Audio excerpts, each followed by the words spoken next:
Bonjour Stéphanie. Bonjour Valérie. Alors j'ai un ami dont la mère est en EHPAD, il a une procuration sur ses comptes. Est-ce que c'est suffisant ou est-ce qu'il faut autre chose, d'autres documents? Alors, ça peut être suffisant, mais ce n'est pas forcément suffisant. Parce qu'il faut faire attention, celui qui a procuration, il est responsable de ce qu'il fait. Ah, mais le banquier lui a dit que ça suffisait, qu'à partir du moment où il y avait une procuration, c'était bien. Alors, tant que la personne qui a donné procuration, le mandant, que l'on appelle le mandant, a toute sa capacité, a toute sa tête, pas de souci. Mais à partir du moment où la personne n'a plus sa capacité, eh bien là, la procuration n'est plus valable. Donc il faut prévoir, il faut anticiper.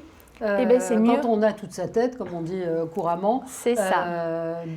Il faut anticiper et cette anticipation passe par un contrat que l'on appelle un mandat de protection future.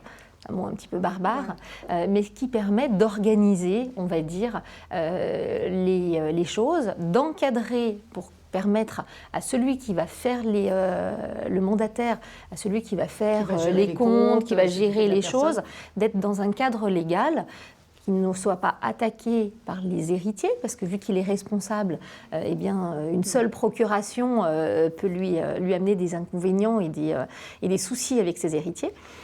Mais ce mandat, eh bien, il a cette grande capacité de dire, ben voilà, on a effectivement un cadre et la personne, elle peut le faire de son vivant, elle choisit le mandataire. Et ça se fait devant un notaire. Et ça se fait devant un notaire, tout à fait. Mais la procuration, il faut faire effectivement très très attention, ça ne suffit pas forcément dans tous les cas. Merci beaucoup Stéphanie. Merci Valérie.